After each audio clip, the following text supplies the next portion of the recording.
একজন বিখ্যাত মানুষের উক্তি ছিল, beauty always comes with a small imperfection. তবে আজকে 2025-এ আমরা দাঁড়িয়ে রয়েছি, তো এই জন্মগত যে কোনো স্মল ইমপারফেকশনকেই আমরা আজকাল আর খুব একটা গুরুত্ব দিতে রাজি নই। আমরা চাই সৌন্দর্য হোক একেবারে স্বপ্নে দেখা রাজকন্যের মতো, মানে অ্যাবসলিউটলি ফ্ললেস, যেমনটা আমরা বইয়ের পাতায় বা সিনেমার পর্দা দেখে থাকি। কিন্তু সেই স্মল ইমপারফেকশনটাকে একেবারে ফ্ললেস করে তোলার লক্ষ্যে আমরা যে ছুটছি সেটা কতটা সঠিক, আমাদের সেই পথটা কতটা সঠিক এবং সেটা কতটা ওয়ার্দি, সেটার জন্যই আমাদের আজকের এই বিশেষ podcast. Hello and welcome to podcast and more, তোমাদের সঙ্গে আমি লাবণ্য। আজকের পর্বে স্বাগত জানাই আমার আজকের অতিথিকে, রিয়া মুখার্জি, একজন প্রফেশনাল নিউট্রিশনিস্ট, অ্যাস্থেটিক ক্লিনিক ওনার এবং সেই সঙ্গে একজন স্টেম সেল রিসার্চার। অনেক অনেক স্বাগত জানাই রিয়া তোমাকে। কেমন আছো বলো? খুব ভালো।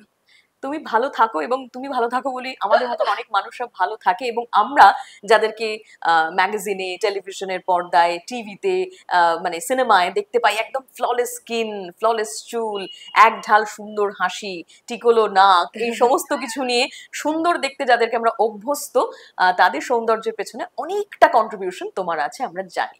তো আজকে অনেক অনেক স্বাগত পডকাস্ট অ্যান্ড মোরের এই পর্বে। এবং অবশ্যই তুমি যেহেতু স্টেম সেল রিসার্চার, সেই বিষয়টা সম্পর্কে যদি আমাদের একটুখানি বলো যে what is stem cell all about, কারণ এটা সাধারণত আমরা যে ধরনের চিকিৎসা বিজ্ঞানের নানা রকম সাবজেক্টগুলো সম্পর্কে একটু একটু জেনে থাকি তার চেয়ে আলাদা, এবং সেটা কেন আলাদা বা কি হয় সেটা যদি একটু বলো।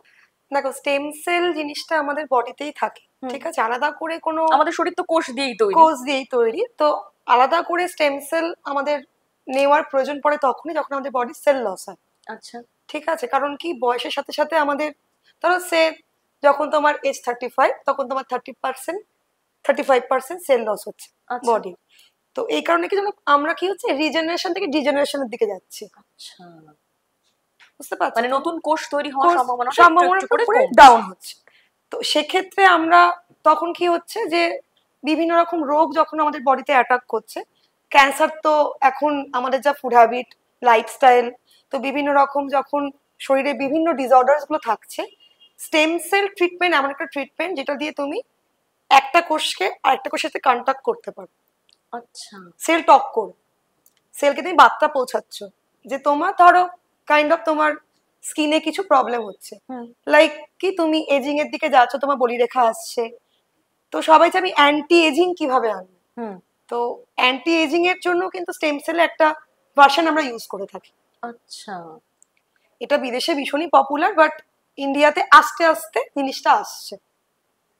তো ধরো সে 10 ইয়ার্স ধরে আমি এই রিসার্চে রয়েছি, তো দেখতে পাচ্ছি অনেক রকম আবিষ্কার হচ্ছে, নতুন নতুন মেডিসিন আসছে বাজারে। তো এখন দেখবে প্রত্যেকটা মেডিসিনের গায়ে স্টেম সেল অ্যাপ্লিকেশন লেখা থাকে, খেয়াল করে দেখবে। আচ্ছা, মানে সেটা কি এই কারণে যে সেটা তোমার সেলকে রিজুভিনেট করতে হেল্প করছে? আচ্ছা, তার মানে মানে এই রেভলিউশনটা ধরে নিতে পারি আমরা লাস্ট 10 বছরে ইন্ডিয়াতে ম্যাসিভ আকারে বৃদ্ধি পেয়েছে।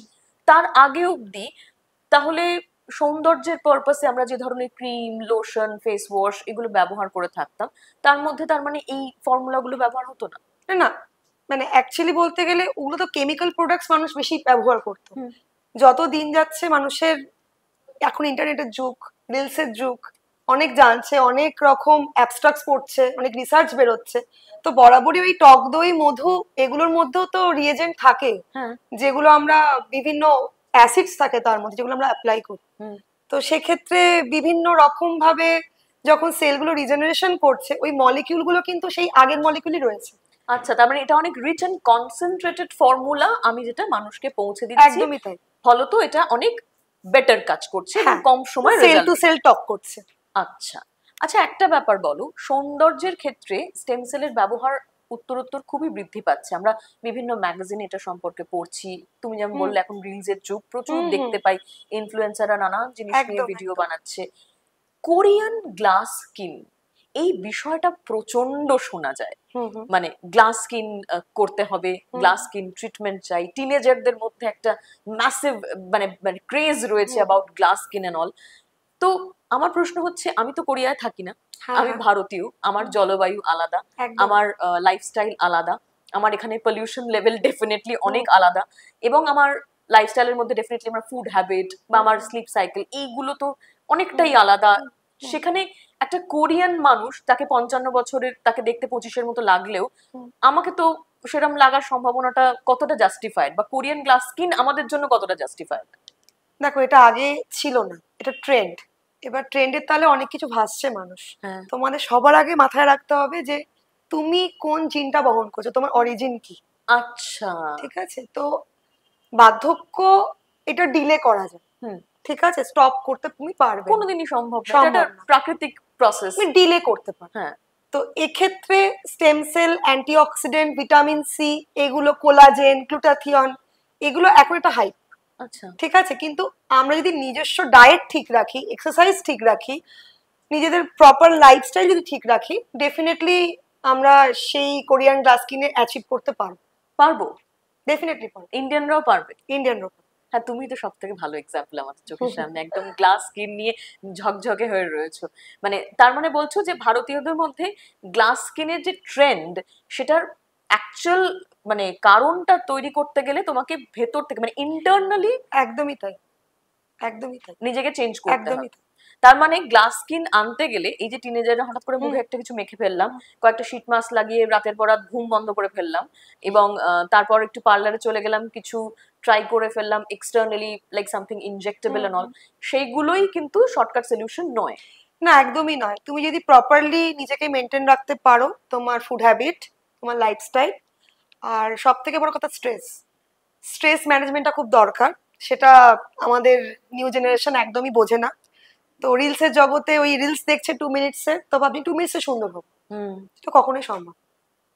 তো সম্ভব তখনই যখন তুমি নিজেকে বেশি করে টাইম দেবে, নিজের খাওয়া দাওয়ার দিকে খেয়াল রাখবে, স্কিন প্রোডাক্টস গুলো সঠিকভাবে ইউজ করবে, আর বেসিক্যালি অ্যান্টিঅক্সিডেন্ট রিচ অ্যান্টিঅক্সিডেন্ট খাবার যখন তুমি খাবে, তার প্রতিফলন তোমার স্কিন অ্যান্ড হেয়ারে পড়বেই। আর স্টেম সেল কিছুই না, স্টেম সেলও একটা বুস্ট অ্যান্টিঅক্সিডেন্ট সোর্স, যেটা আমাদের বডির মধ্যেই থাকে, আমাদের বুস্ট আপ করতে হবে। আচ্ছা, মানে ইন্টারনালি আমার ফুড হ্যাবিটকে আমাকে এনহ্যান্স করতে হবে ইন আ পজিটিভ ওয়ে, যাতে আমার মানে খাবারে, মানে সহজ কথা হচ্ছে multi colour of fruits and একদমই ভেজিটেবল। তাই, সুষম খাদ্য, যেটা আমরা জেনে থাকি যে carbohydrate, protein, fat, vitamin, minerals সবকিছুর দরকার বডিতে। এবার যেটা হচ্ছে যার যেরকম রিকোয়ারমেন্ট সেইভাবে তাকে খেতে হবে। বেশ। আচ্ছা, স্কিন কেয়ারের জগতে আমরা এখন সবসময় একটা আইকন সেট করে ফেলি নিজেদের সামনে, আমাদের বলিউড সেলিব্রিটিদের। এই সেই বলিউড সেলিব্রিটিদের দেখতে গিয়ে আমরা প্রায়শই দেখি যে তারা ইন্ডাস্ট্রিতে যখন শুরুর দিকে আসে তখন একরকম দেখতে থাকে, পরবর্তী সময় তাদের ফেসটা চেঞ্জ হয়, চিনটা অনেক বেশি শার্প হয়ে যায়, জটা অনেক বেশি শার্প হয়ে যায়, নোজটা অনেক বেশি মানে শার্প লাগে, লিপ অনেক বেশি ফার্ম লাগে, এবং রিঙ্কেলস টিঙ্কেলস এর ব্যাপার তো রয়েছে। প্লাস আমি দুজন বিখ্যাত বলিউড অভিনেত্রীর নাম অবশ্যই মেনশন করতেই চাই। এক হচ্ছেন কাজল এবং অন্যজন বিপাশা বাসু।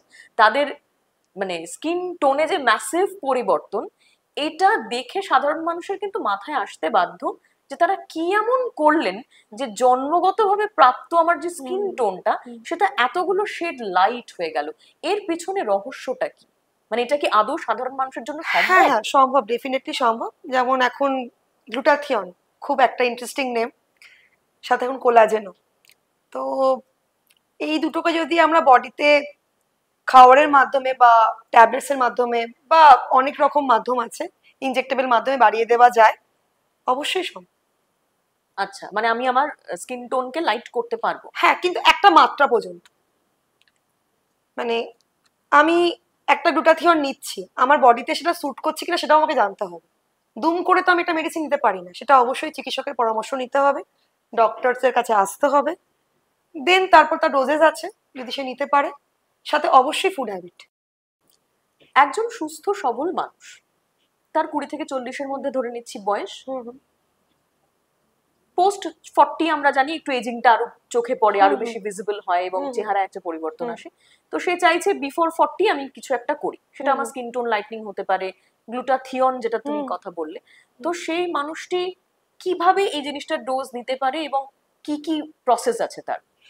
দেখো, সবটাই তার শারীরবৃত্তীয় ব্যাপার। যখন সে ক্লিনিকে আসবে তার কিছু হিস্ট্রি নেওয়া হবে, যে তার কোনো ডিজিজ কন্ডিশন আছে কিনা, তার কোনো অ্যালার্জিক ফর্ম আছে কিনা। তো সবটা জেনে, তার পাস হিস্ট্রি জেনে নিয়ে একটা ডোজেস হয়। সেই ডোজেস ক্যালকুলেশন করে তাকে ওরালি বা ইনজেক্টেবলি দেওয়া হয়। তবে আমি প্রেফার করি, ফার্স্ট অফ অল যদি সে সাইট্রাস ফুড বেশি করে খায় বা রেটিনল জাতীয় খাদ্য, ভিটামিন সি, ভিটামিন ই, এই ধরনের খাদ্যগুলো যদি তার ডায়েটে ইনক্লুড করে, তো ডেফিনেটলি কি হয়, অ্যান্টিঅক্সিডেন্টের মাত্রা যখন আমাদের বডিতে বেশি বাড়ছে, তখন স্কিন অলরেডি লাইটেনিং এর দিকে যাচ্ছে অ্যান্ড গ্লোটাও ফ্লারিশ হচ্ছে। তো সেক্ষেত্রে আগে তুমি গুড ডায়েটে এসো, ভালো মন্দ খাও, সাইট্রিক ফুড নাও, প্রপার লাইফে একটা সুষম খাদ্যে এসো, দেন তুমি গ্লুটাথিয়ন নিতে পারো। দুম করে ওই বাজার চলতি দেখে নিলাম, অনলাইনে কিছু ভালো ভালো প্রোডাক্টস দেখলাম, পারচেস করলাম, একদমই নয়। তো অ্যাকচুয়ালি আমাদের দেশের সৌন্দর্যের প্যারামিটার বলতে আমরা বুঝি গায়ের রং, হ্যাঁ, মানে কমপ্লেক্সন, কমপ্লেকশনস কিরকম, যে ফর্সা মানে সে সুন্দর। কিন্তু ইন্ডিয়ান যে টোন, মানে এশিয়ান টোন, এটা কিন্তু সব থেকে সুন্দর কালার। কারণ আমাদের দেখেও কিন্তু বিদেশিরা মানে ট্যান হয়, মানে ওরা কিন্তু এই কমপ্লেকশনটাই চায়, ব্রাউনিশ একদম, বা ওয়েটিশ একটা কালার। কিন্তু আমরা ওদেরকে ফলো করি, ওয়েস্টার্ন ফলো করি, যে কত সাদা হব, কতটা আমার গোল্ডেন ইয়েলো গায়ের রং আমার চাই। তো সেক্ষেত্রে প্রচুর পেশেন্ট আসে ক্লিনিকে, প্রচুর, বা দিদি একটু যদি গায়ের রংটা ইনক্রিজ করা যেত, একটু যদি ফর্সা হতাম। বেসিক্যালি আমি দেখি বিয়ের আগে, মানে আমি জানি না এখনো মেয়েদের গায়ের রং নিয়ে মনে হয় অনেক কথা শুনতে হয়, যতই সে এডুকেটেড হোক, যাই হোক, তাদের মা বাবারা এসেও পুল করে যে রিয়া একটু বোঝাও, মেয়ে কি খাবে, মেয়ে কি করে সুন্দর হবে, একটু কি করে চকচকে হবে বিয়ের আগে, তো যদি একটু কিছু মেডিসিন খাওয়ানো যেত। তো প্রসেসটা অ্যাকচুয়ালি রং। তোমার গায়ের রং তোমার পুরোটাই জেনেটিকের ওপর ডিপেন্ড করছে, ঠিক আছে? মানে তুমি কোন অরিজিন থেকে আসছো। দেখো, কাশ্মীরিয়ানদের তো গায়ের রং, ওরা ওই অরিজিন বিলং করে, তো সেক্ষেত্রে জলবায়ুর একটা ব্যাপার আছে। তো সেক্ষেত্রে আমরা যদি ভাবি যে সাউথ ইন্ডিয়ানদের গায়ের রং একটা প্যারামিটার একটা অন্যরকম, তো কালো ফর্সা কিছু যায় আসে না, স্কিন কমপ্লেকশন কিছু যায় আসে না, কিন্তু বেসিক্যালি গ্লো, ন্যাচারাল গ্লো। তো এটা তুমি কিভাবে পাও? তো গ্লুটাথিয়নের কাজ হচ্ছে আমাদের লিভারটাকে ডিটক্সিফিকেশন করা, বেশ, ঠিক আছে? তো সেইভাবে যদি আমরা দেখি যে মেডিসিনের মাধ্যমে তো আছে, বা ওরাল ডোজেস রয়েছে, ইনজেক্টেবল আছে, ওরাল সলিউশনস রয়েছে মার্কেটে প্রচুর। তো সেগুলো তো চিকিৎসকের পরামর্শ অবশ্যই দরকার। দুম করে আমি একটা ব্র্যান্ড কিনে আমি ইউটিলাইজ করলাম, কত এমজি খাচ্ছি আমি জানি না, তো সেটা খুবই হার্মফুল। কিন্তু আমার বডির মধ্যেই তো গ্লুটাথিয়ন থাকে, তো সেটাকে আমি কি করে বাড়াবো, সেটাই ট্রিক্স। কারণ তোমার এখন মনে হচ্ছে তুমি গ্লুটাথিয়ন কন্টিনিউ করছো, 4 মাস পরে তোমার মনে হলো না আমি আর কন্টিনিউ করছি না, তখন তুমি কি করবে? তার মানে কি সে আবার কালো হয়ে যাবে? না, এখানেই ভুল। ব্যাপারটা হচ্ছে যে লিভারকে তুমি ডিটক্সিফিকেশন করলে, লিভার একটা জায়গায় গিয়ে ডিটক্সিফিকেশন করে তোমাকে রেজাল্ট দিল যে একটা জায়গা থেকে একটা শেডেড লাইট হচ্ছে। তুমি দুম করে একটা ডোজ ছাড়লে দুম করে কালো হবে না, আস্তে আস্তে তুমি আমার জায়গাটায় ফিরতে পারো। আচ্ছা, ডোজেস রয়েছে। এবার সেটাকে যদি তুমি ওরাল কিছু ফ্রুটস খাও, মানে যেটা আমাদের সকালের ভালো ব্রেকফাস্ট, কিছু কিছু থিংস যেগুলো আমরা ইনক্লুড করতে পারি খাবারে, সেগুলোর মাধ্যমেও কিন্তু গ্লুটাথিয়ন আমাদের বডিতে বেশি করে বাড়ানো যেতে পারে। মানে সেটা ইন্টারনালি? একদমই তাই, দুটোই ইন্টারনালি, একটা মেডিসিন ওয়েতে, একটা তুমি অ্যাজ এ নিউট্রিশন ওয়েতে তুমি বাড়াচ্ছ। তো সবসময় তো তোমার এরকম হতে পারে যে তোমার মেডিসিন খেতে নাও ইচ্ছে করতে পারে, ইনজেকশন ফোটাতে নাও ইচ্ছে করতে পারে, তখন তুমি কি করবে? তারকাদের সৌন্দর্যের পেছনে কি মূল ব্যাপারটা এই গ্লুটাথিয়ন নামক উপাদানটি? হ্যাঁ, মানে এখন ট্রেন্ড চলছে। কারণ আমি রিসেন্টলি, আমি মানে অস্বীকার করবো না, আমি একটি রিল দেখছিলাম, সেখানে অভিনেত্রী জাহ্নবী কাপুরকে দেখলাম যে মিডল অফ দ্য শুট তিনি আইভি ড্রিপ নিচ্ছেন। হ্যাঁ হ্যাঁ, ডেফিনেটলি। কিছুই না, এটা একটা অ্যান্টি অক্সিডেন্ট। আচ্ছা, তুমি আমি সাধারণ মানুষকে অ্যাফোর্ডও করতে পারি, কিন্তু নেয়ার ফরমেশনটা, মানে তুমি কিভাবে নিচ্ছ, একটা হয় তুমি ওরাল ফর্মে খাচ্ছ, একটা হয় তুমি ইনজেকশনস নিচ্ছ আইভি ফর্মে, আর একটা হয় তুমি তোমার ডায়েটটাকে এত সুন্দর করছো, রোজকার খাবারের মধ্যেও কিছু কিছু জিনিস ইনক্লুড করছো যেটা তোমার নিউট্রিশনাল ক্যাপাসিটিটাকে এত সুন্দর বুস্ট আপ করছে, স্কিন, হেয়ার, লিভার ফাংশন সবকিছুটাকে বুস্ট আপ করে গ্লুটাথিয়নটাকে আরো বেশি এনহ্যান্স করছে বডিতে। ফলে তুমি যদি মানে আইভি ড্রিপও নাও সেটারও গুণটা আরো বেশি পাবে। হ্যাঁ, কারণ কি দেখো, তুমি যদি ভিটামিন সি ইনটেক না করো, শুধু তুমি গ্লুটাথিয়ন নিয়ে যাচ্ছ, তুমি একদম গুড রেজাল্ট পাবে, একটা জায়গায় গিয়ে স্টপ হয়ে যাবে। আচ্ছা। তো সবসময় আমরা যারা ক্লিনিকে আসছে সবাইকেই, মানে আমি তো স্পেশালি সবাইকেই বলি, বাচ্চা মেয়েরাও আজকাল গ্লুটাথিয়ন নেওয়ার জন্য খুব বেশি উৎসাহী, যে একটু যদি গায়ের রংটা ফর্সা হতো বা একটু যদি গ্লোয়িং কোরিয়ান গ্লাস স্কিন হতো। তো দুটো জিনিস, প্রথমত হচ্ছে প্রথমেই বললাম স্ট্রেস ম্যানেজমেন্ট, তুমি স্ট্রেস ম্যানেজমেন্ট কিভাবে করছো, তোমার ফুড হ্যাবিট কি আছে। সেকেন্ড হচ্ছে প্রপার ওয়েতে তুমি গ্লুটাথিয়ন কিভাবে নিচ্ছ, আর স্কিন কেয়ার প্রোডাক্টস তুমি কিভাবে ইউজ করছো, সবটার দরকার। মানে একটা তুমি গ্লুটাথিয়ন নিচ্ছ খুব এক্সপেন্সিভ, ধরো একটা আমি আইভি ড্রিপস নিচ্ছি, সে একটা ডোজেস এমজি, তো আমি ভাবছি আমি কালকেই পুরো সাদা হয়ে যাব, কখনোই না, টাইম টেকিং ব্যাপার। তো অবশ্যই এটা কেউ একদিনের মধ্যে হয় না, মিনিমাম 6 months to 2 years এর একটা ডোজেস থাকে। তো মেলানিন প্রোডাকশনটাকে গ্লুটাথিয়ন কি করে, যেটা আমাদের শরীরে অলরেডি, যারা আমরা এশিয়ান তাদের টোনটা আমরা জানি যে এশিয়ান টোনটা একটু ইয়োলিশের দিকে বা একটু ব্রাউনিশের দিকে।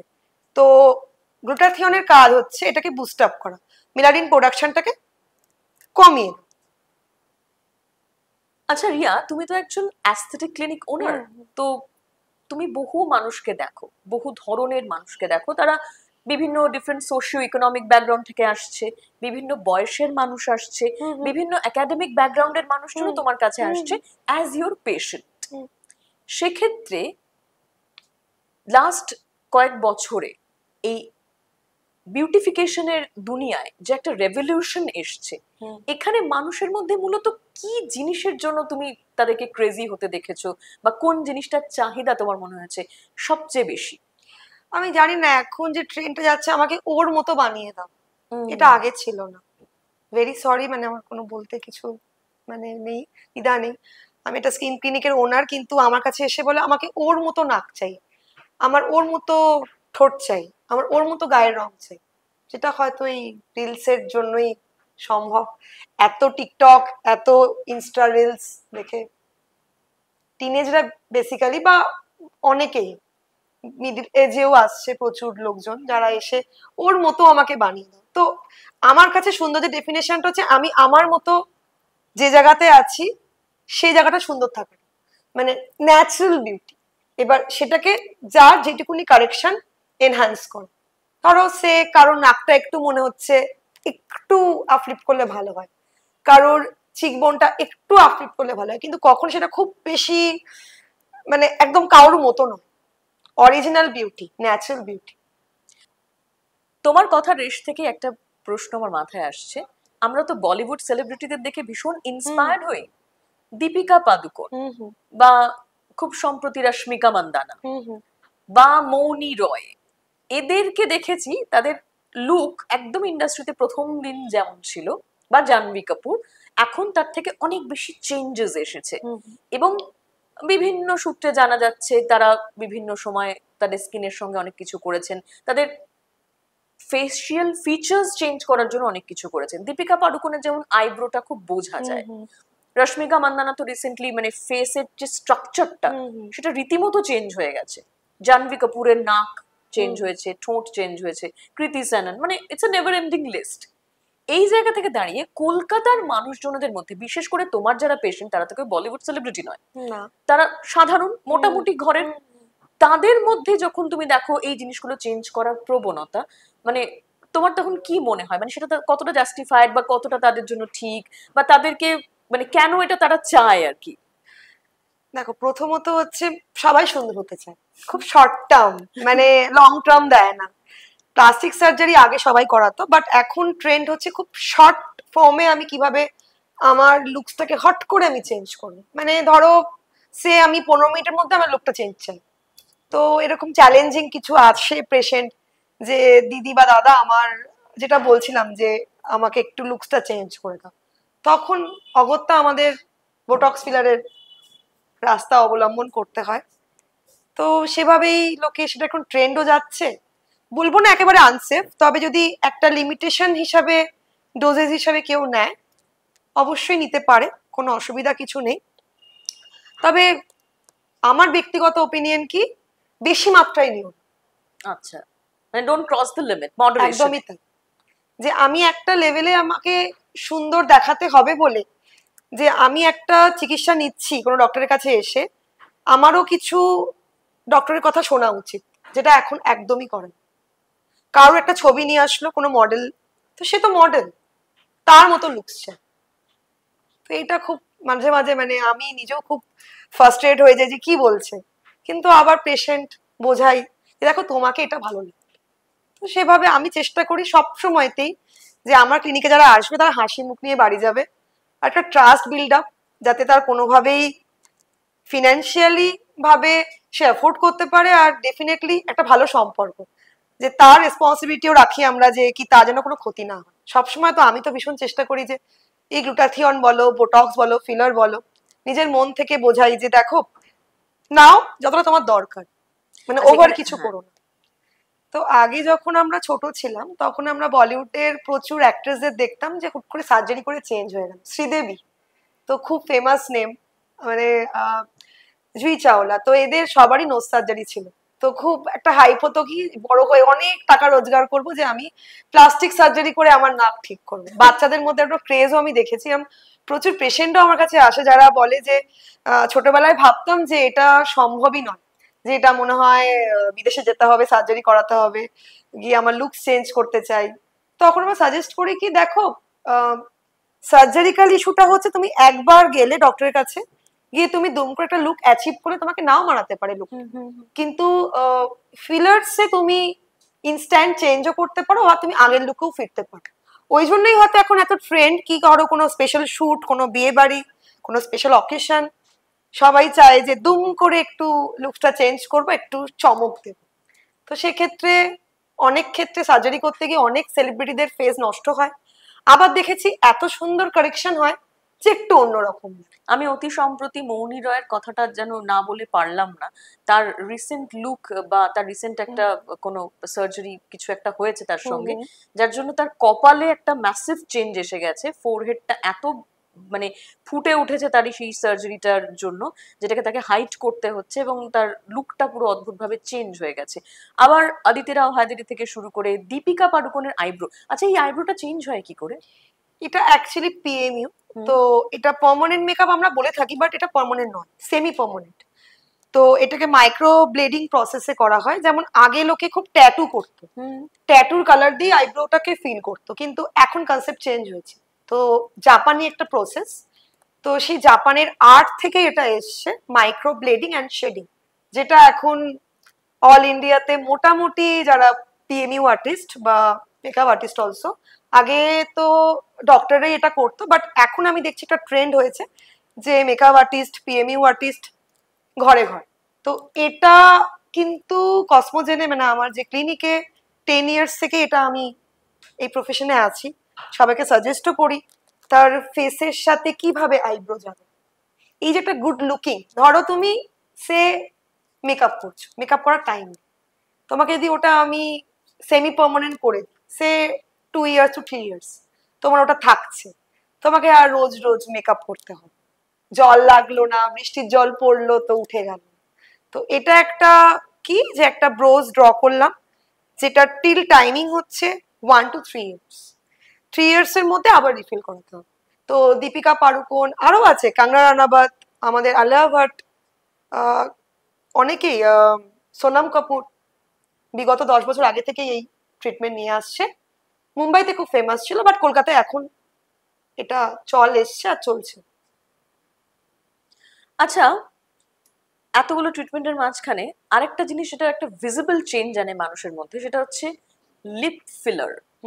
সেটা নিয়ে তুমি একটু আগে কথা বলছিলে যে একটা মডারেশনে মানুষ লিপ ফিলার ইউজ করে, এবং আজকাল তো ইয়াং মেয়েটা মানে ভীষণ রকম লিপ ফিলার, ভীষণ ট্রেন্ড, মানে মানে খুবই বাচ্চা, কলেজ পাস আউট, মানে আমাদের কাছে বাচ্চাই আর কি, যখন ক্লিনিকে এসে বলে যে আমাকে অমুকের মতো লিপসটা বানিয়ে দাও, খুব চ্যালেঞ্জিং লাগে। ঠিক আছে চলো, পকেট মানিও অল্প আছে, এসছে কত দূর দূর থেকে আসছে, এসে বলছে রিয়াদি লুকসটা একটু চেঞ্জ করবো। খুবই চ্যালেঞ্জিং একটা মানে জব, যে এসে তখন বলে যে আমাকে একটু যদি অমুক নায়িকার মতো একটু বানিয়ে দাও। চেষ্টা করি এটা ফিলার্স দিয়ে যতটা আর কি সম্ভব। তবে বলবো না যে খুব বেশি হার্মফুল, আবার বলবো না যে খুব বেশি ভালো জিনিস। সবটাই তোমার নিজের ওপর, তুমি কিভাবে দেখছো। আর একটা ডোজেস অবশ্যই ডক্টরের কাছে পরামর্শ নিয়ে, যে এটা আমার জন্য হার্মফুল না তো, এই ব্র্যান্ডটা আমার জন্য হার্মফুল না তো, তো দুম করে কোনো জায়গায় গিয়ে ডিসিশন নেওয়াটা একদমই ভুল। আগে তুমি ক্লিনিকে আসো, ডক্টরের কাছে এসে কনসাল্ট করাও যে আমার স্কিনের জন্য কোনটা ইম্পর্টেন্ট বা আমার লুকসের জন্য কোনটা ইম্পর্টেন্ট। অর্থাৎ একটা মানে সার্জারির আগে, মানে ধরো আমাদের কোনো শারীরিক অসুস্থতার আগে, সার্জারির আগে যেমন একটা মেডিকেল কাউন্সিলিং এর প্রয়োজন হয়, একদমই তাই। এটারও কিন্তু একটা প্রপার কাউন্সিলিং হতে যাওয়াটা খুব দরকারি। অবশ্যই। আচ্ছা, এই লিপ ফিলারের কথাতে আমার একটা জিনিস মনে পড়লো। আমি দুজন টিনেজারকে মেট্রোতে কথা বলতে শুনেছিলাম, আমার সেই রেফারেন্সটা আজকে খুব মাথায় আসছে। যে একজন বলছে যে আমার ভীষণ কৃতি স্যাননের মতন লিপ পছন্দ এবং আমার লিপ ফিলার করার খুব ইচ্ছে। অপর বান্ধবী তাকে জিজ্ঞেস করছে, can I kiss after the lip filling, মানে সেটা কি সম্ভব, মানে সেটা কি কোনো বাধ্যবাধকতা হয়? না, এরকম নয় ব্যাপারটা। তো লিপ ফিলার করার পরে একটা টাইম সোয়েলিং থাকে, তো একটা টাইমিং আমরা বলে দিই যে এই টাইমিং এর মধ্যে কিছু মেডিসিন অনেক সময় প্রেসক্রাইবও করা হয়, যে সেগুলো খেলে সোয়েলিংটা একটু মাত্রাটা কমে যায়। আর আদারওয়াইজ ওই কফি, কোলা, কোল্ড ড্রিঙ্ক, অ্যালকোহল এগুলো বাদ থাকে। আর লিপ ফিলার ইন জেনারেল এখন একটা ট্রেন্ড, তো দেখো তুমি যদি না করো তুমি পিছিয়ে থাকবে। তো একান্তই যে নিজের ইচ্ছায় খুব বেশি আমি সবাইকে বলি যে তুমি লিপ এনহ্যান্স করো, তুমি লিপ ফিলার করো, একদমই নয়। সবাই ওই গ্লাসি লিপি, পিঙ্ক লিপস ট্রেন্ডিং এর জগতে খুব চলছে, তো তাদের চাহিদা অনুযায়ী আমাকে লুকস দিতে হয়। আমাদের যে বিশেষজ্ঞ আছে ক্লিনিকে, তার সাথে কথা বলে তার পেশেন্টের রিকোয়ারমেন্ট বুঝে আমরা সাজেস্ট করি কি তাকে এই ডোজেসটা দেওয়া উচিত, তার কতটা পরিমাণ ফিলার দরকার। এবার সব থেকে যেটা খারাপ হয়, যে তখন আমি একটা লুকস তাকে সেট করলাম, সে ওই লুকসটা আয়নায় দেখতে দেখতে এতটাই অবসেসড যে মানে সে তার আগের লুকে ফিরতেই চায়। এটা আমার জন্য একটু মনে হয় যে যদি একটু ভাবতো, যদি একটু চিন্তা করতো, মানে ভাবেই না, মানে নিজেকে নিয়ে ভাবেই না, খুবই ক্যাজুয়াল, মানে আমি আগের লুকটায় ফিরতেই আর চাই, ভীষণ অবসেসড নিজেকে। দেখো সবকিছুরই উপকারিতা আছে, সবকিছুরই অপকারিতা আছে। ওভার কোনো কিছুই ভালো না, যেমন গ্লুটাথিয়ন ডোজেস ওভার ভালো নয়, lip filler, nose filler over কিছু কারেকশন একদমই ভালো না। আমি সবসময়তেই বলি যে কোনো ক্লিনিক, কলকাতার যে কোনো ক্লিনিকে তুমি ডক্টরের সাজেশনস নাও, তোমার জন্য কোনটা ভালো কথা বলো ডাক্তারের কাছে গিয়ে। তোমার বাজেট ইস্যু থাকলে সেটা নিয়েও খুলে কথা বলো। তোমার যদি সাধ্যের মধ্যে থাকে দেন তুমি ট্রিটমেন্টটা নাও। কারণ অনেকেই আছে যে দুম করে ফেললাম, মেনটেন করতে পারলাম না, সেটাও একটা বিষয়। কারণ কেউই আমরা ফিল্ম স্টার নই, সাধারণ মানুষ। আচ্ছা, অ্যাকর্ডিং টু ইউ, এই যে স্কিন কেয়ারের দুনিয়ায় এত এত treatment, HIFU, rhinoplasty, lip filler, nose job, PMU, এই ধরনের নানান জিনিস, তার মধ্যে তো অনেক ধরনের আবার এলিমেন্টও রয়েছে যেগুলো আমরা দেখতে পাই বিজ্ঞাপনের দৌলতে। এখন আমি অনেক নাম জেনে গেছি আর কি, niacinamide, salicylic acid, hyaluronic acid, chemical peeling এর জন্য এইচএ, বিএইচএ, মানে এত কিছুর মধ্যে অ্যাকর্ডিং টু ইউ সব থেকে ওভারহাইপ জিনিস কোনটা, মানে যেটা নিয়ে বাড়াবাড়ি হয় এত বেশি কিন্তু আদপেও কাজের নয়? দেখো ব্যাপারটা ওই যে বললাম, মানে আমি খুব সারপ্রাইজড যে আমার যখন টিনেজ ছিল তখন এত ইউটিউব ছিল না, এত গুগল ছিল না, কারণ তখন 4G নেটওয়ার্ক ছিল না। তো আমার টিনেজের সময় আমার আমার এখনো মনে পড়ে যে আমি যখন 16 বছর, আমার দিদিমা আমাকে টক দই আর তার সাথে হয়তো একটু লেমন দিত, লেমন জুস বা টমেটো জুস, বলতো মা ফর্সা হয়ে যাবে। আমারও তখন মনে হতো, বা পিম্পল আসছে। কিন্তু এখন আমি দেখছি যে এটা ভীষণ ট্রেন্ড, যে একবার আমি আমার মুখে একটা পিম্পল এসছে, বেসিক্যালি এটা ওয়ারিড হওয়াটা খুবই স্বাভাবিক, কারণ টিনেজে লোকজন যখন টিনেজ হয় পিম্পলে খুব ওভার রিয়াক্ট করে, যে আমি কলেজ যাচ্ছি এটাকে ঢাকতে হয়। এখনকার ছেলেমেয়েরা বা এখনকার ট্রেন্ড হচ্ছে এই ধরনের অ্যাসিডস গুলো। কিন্তু আমি তোমাকে স্পেশালি বলবো যে এগুলো দুম করে কিনে ফেলা একদমই উচিত নয়, কারণ সবার পার্সেন্টেজ ক্যাপাসিটি সমান না, সব ব্র্যান্ড গুলো সবার স্কিন অনুসারে বানায়নি। প্রথমত আমি কাউকে দেখে আজকে কথা মতো বলছি যে আমার স্কিনের টাইপ তোমার স্কিনের টাইপ সমান নয়, আমি কি করে কারোর কথা শুনে, কোনো ইউটিউবারের কথা শুনে আমি সে কি প্রোডাক্ট ইউজ করছে সেটা আমার কি করে স্যুট করতে পারে?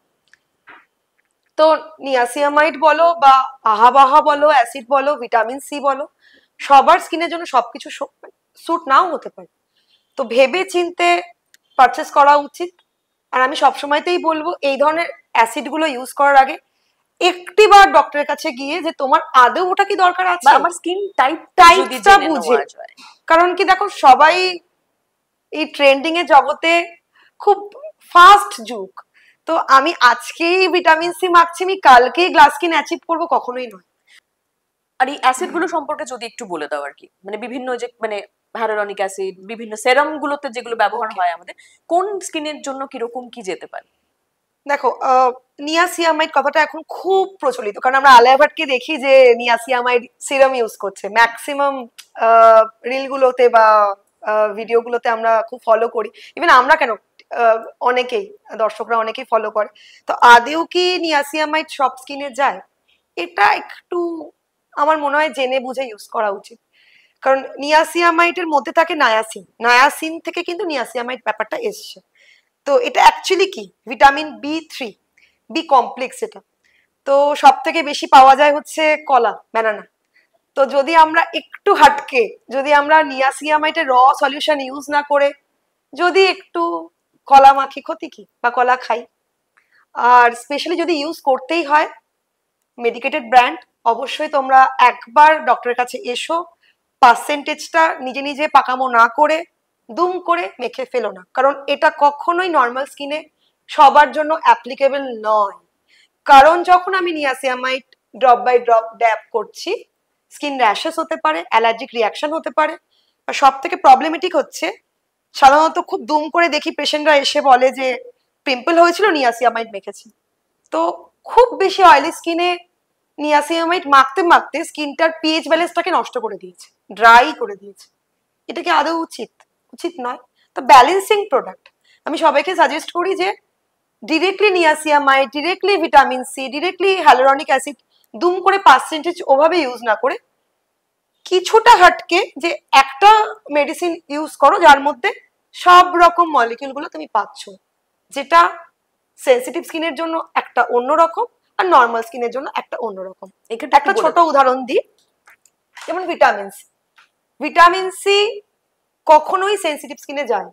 যার অ্যাকনে প্রোন স্কিন বা ভীষণভাবে অ্যাকনে প্রোন, তারা যখনই ভিটামিন সি ইউজ করবে অ্যাকনেটাকে আরো বেশি বাড়িয়ে দেবে।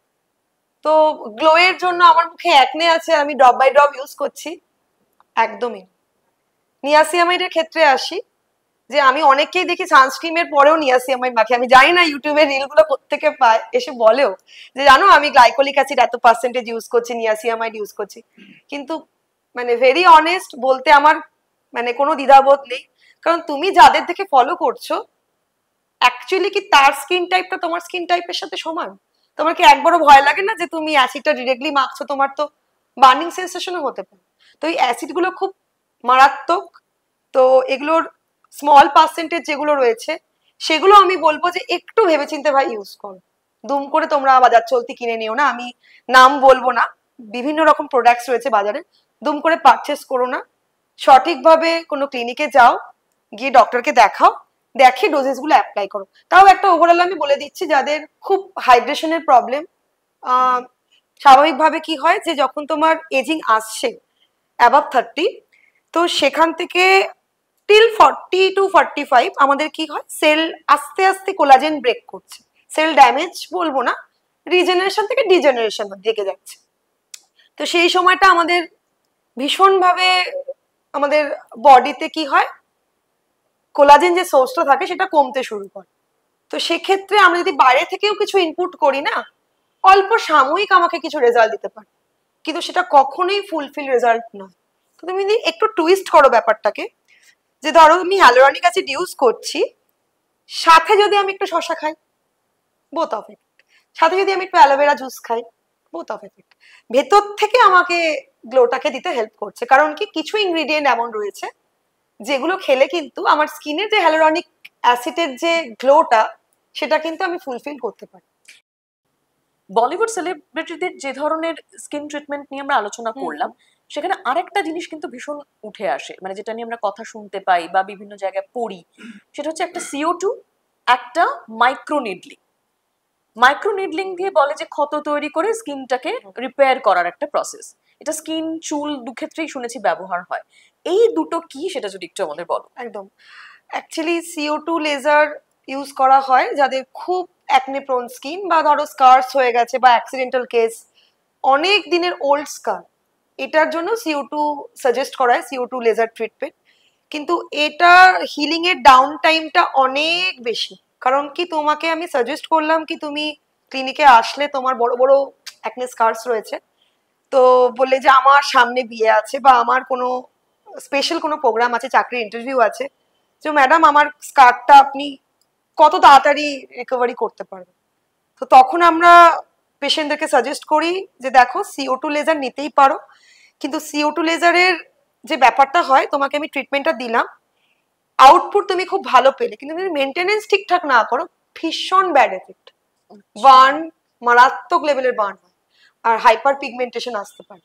তো সেক্ষেত্রে দুটোই কোলাজেন ইন্ডাকশন থেরাপি হিসেবে কাজ হয়। কারণ কি, স্কিনের ওপরের লেয়ারটাকে আমরা তুলে দিই, দিয়ে নিউ বেবি সেলের ওপর জিনিসটা তৈরি হয়। কারণ কি, যখন আমরা লেজার মারছি, পোর্সের ভেতরে যাচ্ছে, গিয়ে কি হচ্ছে, বার্নিং সেন্সেশন দিচ্ছে একটা, যেটা CO2 ক্ষেত্রে হয়, দিয়ে উপরের লেয়ারটাকে পিল অফ করে দিয়ে নিউ স্কিন আসছে।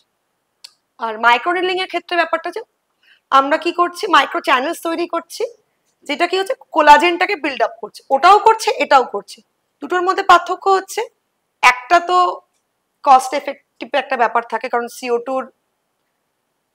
যেহেতু লেজার প্রচুর কস্টলি সবাই জানে, তো তার অ্যামাউন্টটাও সেশনস এর অনেক বেশি হয়, তো সবাই অ্যাফোর্ড করতে পারে না। আর সব থেকে বড় কথা, সবাই কর্মজীবী, তো ওইভাবে বাড়িতে পুরো 2-3 সপ্তাহ রেস্ট নেওয়ার মতো কাউরই সময় নেই, ডাউন টাইমটা অনেক বেশি সময় লাগে। অবশ্যই এফেক্ট CO2 তে খুবই ভালো, রেজাল্ট খুবই ভালো, কিন্তু যদি কেউ CO2 লেজার নেয়, তাকে কিন্তু একটু ধৈর্য ধরে বাড়িতে অপেক্ষা করতে হবে, বা সানস্ক্রিন, ময়শ্চারাইজার ক্রমাগত লাগিয়ে তাকে হিলিং করতে হবে।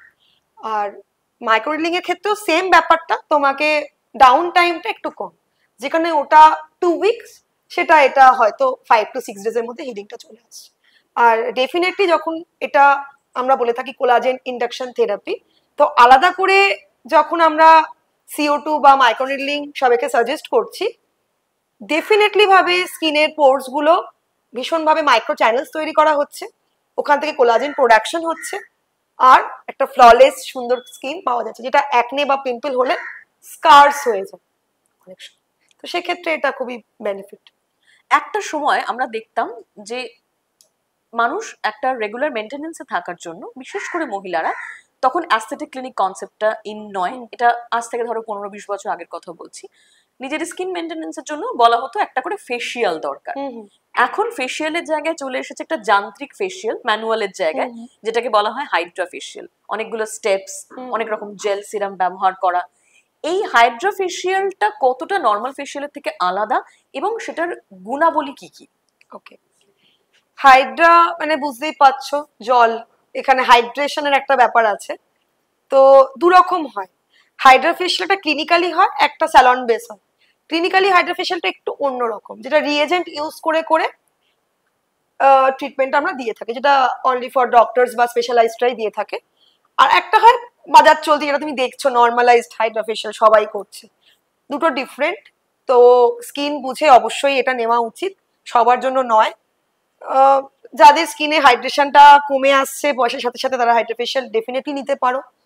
তো এটাও ডিপেন্ডস কি তোমার স্কিনের কন্ডিশন কিরম আছে, তো সেই হিসাবে অবশ্যই হ্যাঁ, অবশ্যই বেনিফিট। কারণ কি, নর্মাল হাইড্রা ফেশিয়াল যেটা ম্যানুয়ালি আমরা সবাই জানি, এটা হাতে একটা আরাম, রিল্যাক্সেশন, তো এটা একটা মেশিন দিয়ে তোমাকে রিল্যাক্সেশন দেওয়া হচ্ছে। মাসেলটাকে কি করছে, একটা জায়গায় গিয়ে তোমাকে যখন মেশিনের সাহায্যে করা হচ্ছে, একটা রিল্যাক্সিং মুড চলে আসছে, সাথে এলইডি লাইট তোমাকে অনেকটা বেশি একটা বেশ একটা সুন্দর ঝকঝকে স্কিন দিচ্ছে। কিন্তু এটা খুবই টেম্পোরারি, এটা কিন্তু খুব বেশি দিনের জন্য নয়, সে ওই 5 to 6 ডেজ, তার বেশি এর কার্যকরী মোটেও নয়। কিন্তু তুমি যদি ইন্টারনালি ভাবে কোলাজেনকে বুস্ট আপ করতে চাও, তুমি মাইক্রোনিডলিং নিতে পারো উইথ স্টেম সেল বা PRP, অনেক বেশি এফেক্টিভ। যদিও ডিপেন্ড, কার স্কিনে কিরকম প্রবলেম, তো সেভাবে আমরা সাজেস্ট করি। তো এই ক্ষেত্রে আমি একটা কথা বলবো যে কম্বিনেশন থেরাপি সবার জন্য সব ট্রিটমেন্ট নয়, CO2 লেজার সবার জন্য নয়, মাইক্রোনিডলিং সবার জন্য নয়, কেমিক্যাল পিলিং সবার জন্য নয়, ইভেন হাইড্রোফেশিয়াল, কার্বন ফেশিয়াল সবার জন্য নয়। যেরকম স্কিনের টাইপস, যার যেরকম প্রবলেম, সেইভাবে আমরা অ্যাপ্রোচ করি। ক্লিনিকে আসে পেশেন্টরা, ধরো সে কারোর খুব অ্যাকনে প্রোন স্কিন, তো তাকে আমি হাইড্রা খুব একটা সাজেস্ট করি না অনেস্টলি। তো কারণ কি, আমি যখন হাইড্রা ফেশিয়াল করবো তার অ্যাকনেটা আরো বেশি বাড়তে পারে, তো তখন তাকে অটোমেটিক্যালি ক্লিনিক্যাল ট্রিটমেন্টের দিকে আমরা বাড়িয়ে দিই। তখন আমরা বলি যে তুমি মাইক্রোনিডলিং নিতে পারো, তুমি কেমিক্যাল পিলিং নিতে পারো, সেটা আমাদের ডক্টরস সাজেস্ট করে দেয়। ইভেন যখন একটা সময় অ্যাকনে হতে হতে প্রচুর স্কার্স দেখা যায়, তখন স্কার্স নিয়ে ক্লিনিকে আছে, তখন হয়তো আমরা CO2 সাজেস্ট করলাম, সব সময় তো কিন্তু নয়। আর একটা হচ্ছে যেটা এখন খুব চল, কার্বন ফেশিয়াল। তো কার্বন ফেশিয়ালও সবার জন্য নয়। যাদের অত্যাধিক অয়েলি স্কিন, প্রচন্ড পরিমাণে র্যাশপ্রোন স্কিন, যে না প্রচন্ড ট্যানিং একটা স্কিন টোন, বাইরে বেরোলেই খুব ট্যান্ড হয়ে যাচ্ছে, তো কিছু কিছু ক্ষেত্রে আমরা Hydra facial and chemical peeling সাথে আমরা কার্বন লেজার সাজেস্ট করি। তুমি শুরু থেকেই এবং রিয়েল লাইফেও বরাবর, আমি যেহেতু তোমাকে কাছ থেকে দেখেছি, ভীষণভাবে ডায়েটের উপর প্রথম থেকেই একদম জোর তাই, দাও। একদম। কারণ এটা এমন একটা কনসিস্টেন্ট জিনিস, কি কনসিস্টেন্সি ইজ দ্য কি ওয়ার্ড তোমার কাছে, সেটা আমি জানি। সেই জায়গা থেকে এক্সটার্নালি যাই করো না কেন, diet should be very good, এটা তোমার একদম কি মন্ত্রা। সেক্ষেত্রে একদম আমরা আমাদের পডকাস্টের শেষের দিকে চলে এসেছি। দুটো জিনিস আমার ভীষণ জানতে ইচ্ছে করছে। ডায়েট তো according to your body type, তোমার এজ বা তোমার লাইফস্টাইল, এসবের উপর অনেকটা নির্ভর করে। দুজন মানুষের জন্য শর্টকাটে একটা ডায়েট তুমি সাজেস্ট করো। একজন টিনেজার যার একটু rash prone, pimple prone skin, সেটার জন্য কিরকম হবে? একজন মিডল এজ উইমেন, তার রিঙ্কেল প্রোন স্কিন, তার জন্য কিরকম হবে? দেখো, স্কিনের সাথে না ডায়েটের একটা খুব ভালো সম্পর্ক। শুধু স্কিন না, হেয়ার, আমাদের বডির সাথে। তুমি যদি জাঙ্ক খাও, খুব ভুলভাল খাবার খাও, তার ইম্প্যাক্টটা তোমার স্কিনে এসে পড়বেই। তোমার লাইফস্টাইল, তুমি খুব রাত জাগছো, তোমার ঘুম ভালো করে হচ্ছে না, খাওয়া ভালো করে হচ্ছে না, তোমার কিভাবে তুমি গ্ল্যামার পাবে, কিভাবে তুমি তোমার চুলটাকে মেনটেন করবে, তাই না? তো অবশ্যই টিনেজদের ক্ষেত্রে বলে থাকি, তোমরা জাঙ্ক একটু কম খাও। মোমো, চাউমিন, আমি জানি বড়টা মানে বললে সবার ভাববে যে বাবা কি বলছে, পিজা খাবো না, মোমো খাবো না, ফুচকা খাবো না। ডেফিনেটলি খাও, কিন্তু কম খাও। আর প্রথমেই বলি যে আমরা যখন ছোট থাকি তখন আমাদের অলরেডি বডিতে কোলাজেন বুস্ট আপ থাকে। যখন আমাদের আস্তে আস্তে বয়স হয়, কোলাজেনের মাত্রা বডিতে কমতে থাকে। তো যদি আমরা একটু ডায়েট ঠিকঠাক ভাবে ওয়েতে করি, আমরা কিন্তু সবকিছু ব্যালেন্স করতে পারবো, হেয়ার, স্কিন, সবকিছু। তো ডায়েট হিসেবে প্রথমেই বলি, অবশ্যই তোমরা vitamin C regarding, vitamin E regarding, vitamin A regarding natural ingredient intake করো, যেটা অনেকেই করে না বলেই বারবার ক্লিনিকে এসে ছুটতে হচ্ছে। ডক্টরের কাছে এসেই আমার পিম্পল হচ্ছে, আমার স্কিনটা ভীষণ ডাল। তো খাবার খায় না ঠিক করে, ফল খায় না, ফল খেতে বললে খুব রাগ করে যে না আমার ফল খেতে ভালো লাগে না, জল খায় না। তো প্রপারলি আমি বলি যে 8 glass of water daily minimum, সেখান থেকে 20 গ্লাস যদি তুমি বাড়াতে পারো ভীষণ ভালো। আর কিছু ফল, যেমন আম, আম এখন একটা নতুন ট্রেন্ড কি আমি আম খেলে মোটা হয়ে যাবো। কলা, ন্যাচারাল ইনগ্রিডিয়েন্ট, ন্যাচারাল গ্লুটাথিয়ন। তুমি আমের মধ্যে এমন সোর্স রয়েছে, ম্যাজিক সোর্স, যেটা তোমার স্কিন, চুল ভীষণ সুন্দর করতে হেল্প করে। তোমার গ্লুটাথিয়ন খাওয়ার প্রয়োজনীয়তা অনেক কমিয়ে দেবে যদি তুমি রেগুলার ম্যাঙ্গো ইনটেক করো। আবার সেক্ষেত্রে বলি যে কিছু সাইট্রাস ফুড যেগুলো আমাদের অ্যাকনেকে প্রিভেন্ট করতে হেল্প করে, ডেফিনেটলি ভিটামিন সি রিগার্ডিং কিছু ফুড, যেমন ধরো অরেঞ্জ। যদি তুমি সিজনাল উইন্টারে অরেঞ্জ খাও, ডেফিনেটলি ভীষণ ভালো, তোমার স্কিনটা সুন্দর থাকবে, অ্যাকনেকে প্রিভেন্ট করবে। ক্যারট, ক্যারট যদি স্যালাডে ইনটেক করো, কিউকাম্বার, পোমোগ্রানেট, এগুলো আমাদের কোলাজেনকে বুস্ট আপ করতে ভীষণ মাত্রায় হেল্প করে। তো রেগুলার যদি আমরা 5টা ফল ডায়েটে রাখি, তো টিনেজদের এত বাড়াবাড়ি অ্যাকনে, এত বাড়াবাড়ি স্কিন র্যাশ, হেয়ার ফলের সমস্যা একদমই কমে যাবে। আর সেক্ষেত্রে একটা ছোট করে ডায়েট বলে দিই, ওটা ভালো, যে তোমরা সকালবেলা ব্রেকফাস্টটা এমন রাখো যাতে মাল্টি সোর্স থাকে। কখনোই তোমরা কার্বোহাইড্রেট মিস করো না, প্রোটিন মিস করো না, ফ্যাট মিস করো না। ফ্যাট একদমই তাই। ফ্যাট মানে ভালো ফ্যাট, খারাপ ফ্যাট নয়। ঘি ভীষণ হেলদি, তোকে ঘি খাওয়াই ভুলে গেছে। দুধ, মিল্ক খেলে গায়ের রং ফর্সা হয়, কারণ বি কমপ্লেক্স থাকে। তো সেইগুলো বাদ দিয়ে এখন ট্রেন্ড যাচ্ছে কি আমি আলমন্ড মিল্ক খাবো, আমি জানি না মানে ডেটস মিল্ক খাবো, আমি সয়েল মিল্ক খাবো। আমি মানে খুব অদ্ভুত, খুব ফানি লাগে আমার যে কাউ মিল্কের, হ্যাঁ মানে এখন এত প্রসেস তাই পাচ্ছে না, তবে ল্যাকটোজ ইনটলারেন্স হলে তো কিছু বলার পাবে না, কিন্তু যে নিতে পারছে, যার শরীরে সক্ষম, তো সেগুলো অবশ্যই। আর যাদের পিসিওডি আছে বলবো যে একটু তাদের ক্ষেত্রে বুঝে চলা উচিত। তাদের ক্ষেত্রে অবশ্যই কার্বস বেশি দেওয়া যাবে না, প্রোটিন ইনগ্রিডিয়েন্ট বাড়াতে হবে, আর অবশ্যই তাদের মিল্ক প্রোডাক্টস একদমই চলবে না। তো সুষম খাদ্য, যেটা প্রপার ব্রেকফাস্ট, আমি সবাইকে সাজেস্ট করি যে দেখো বাইরের বাজার চলতি খাবার একটু অ্যাভয়েড করে, কিছুই না সকালবেলা যদি একটু ডিম সেদ্ধ খাও, খুবই ভালো, ভালো প্রোটিন। ডিম খেলে তো আজকাল লোকে কুসুম খায় না, আবার দেখো ডিমের কুসুমটাতেই তো ফ্যাট থাকে, তো ওটা যদি তুমি বাদ দিয়ে যাও, তুমি গ্লোটা কোথা থেকে পাবে? ওটাই তো ভিটামিন রিচ, ভিটামিন ই, তাই না? তো ওটা এখন মানুষ, আমি জানি না মানে এখন এত মানে ডায়েট নিয়ে মাথা ব্যথা করছে যে আমি কার্বস খাবো না। আরে কার্ব যদি না খাও তো মেমোরি লস হবে, ভুলতে শুরু করবে, তুমি কাজে কনসেন্ট্রেট কি করে করবে, তাই না? তোমার তো শক্তির দরকার, তুমি যে প্রফেশনে থাকো। তুমি অ্যাজ এ গুড অ্যাঙ্কার, তুমি যদি এনার্জাইজড হয় আমার সাথে অ্যাঙ্কারিং না করো, তো কি করে একটা শো সাকসেসফুল হবে? আমি আমার পেশেন্টকে যদি কাউন্সিলিং ঠিকঠাক করে না করি, তো আমার ক্লিনিকটা চলবে কি করে? আমার তো এনার্জি দরকার, সেটা কে দেবে? গুড কার্বোহাইড্রেট, তো মোটামুটি একটা কার্বোহাইড্রেট অবশ্যই নেওয়া উচিত। সেটা আমি কখনোই বলবো না যে আটা রুটি ছেড়ে দিয়ে তুমি ব্রাউন ব্রেড খাও বা মাল্টিগ্রেন খাও। নর্মাল ডায়েট, নর্মাল ভাবে নর্মাল ওয়াটার ইনটেক করা, আর ফ্রুটস একদম মাস্ট বি ইনটেক করা, স্যালাড, এটা যেন স্কিপ না হয়, আর স্ট্রেস লেভেলটাকে একটু কমানো। কিছু খাদ্য যেগুলো সত্যি সত্যি আমাদের স্কিনকে হেলদি করতে, হেয়ারকে হেলদি করতে ভীষণ হেল্প করে, যেমন আমি প্রথমেই বলি পাকা পেঁপে, মানে রিচ অ্যান্টিঅক্সিডেন্ট, যেটা তুমি ফার্স্টেই তুমি স্টেম সেল নিয়ে বলছিলে, রেগুলার যদি কেউ পাকা পেঁপে ডায়েটে রাখে, তার স্টেম সেলও কিন্তু বুস্ট আপ হবে বডিতে, কারণ rich antioxidant, mother of antioxidant. তারপরে ধরো অরেঞ্জ বা মুসম্বি, সুইট লেমন, তো তুমি ইনটেক করতে পারো। পোমোগ্রানেট মানে বেদানা, এখন ওই ছাড়িয়ে খাবে ভীষণ একটা, আমি বেদানা আমি না ছাড়িয়ে খেতে ভালো লাগে না, কিন্তু এই যে কোলাজেন ড্রিঙ্ক লোকে নেয়, আমি তো বলবো রোজ বাবা তোরা বেদানা ছাড়িয়ে খা, মানে রিচ অ্যান্টিঅক্সিডেন্ট। প্লাস তুমি দেখো ক্যারটের মধ্যে এত গুণাগুণ রয়েছে, মানে ভিটা ক্যারোটিন, রেটিনল, যেটা আমাদের বার্ধক্য কমাতে ভীষণ হেল্পফুল। যারা আমরা 30 পেরিয়ে 40 দোরগোড়ায় চলছে আমাদের মিড এজ, তো আমি মিড এজ লেডিদের বলবো যে অবশ্যই সংসার, বাচ্চা, বিয়ে, অফিস, বা যারা আনম্যারিড আছো, সবটাকে ব্যালেন্স করতে হবে, স্ট্রেস কমাতে হবে, কারণ ডায়েটের সাথে মাইন্ডের একটা খুব ভালো সম্পর্ক আছে, ভীষণ ভালো সম্পর্ক। তুমি ভালো না খেলে তোমার মাইন্ড কখনোই সুস্থ থাকবে না, আর মাইন্ড সুস্থ না থাকলে তুমি কাজে ফোকাস করতে পারবে না। তো এর সাথে একটা ব্যালেন্স রয়েছে, আর অবশ্যই মাইন্ড অ্যান্ড বডি যদি ব্যালেন্স থাকে, তোমার চেহারা এমনি রিফ্লেক্ট করবে।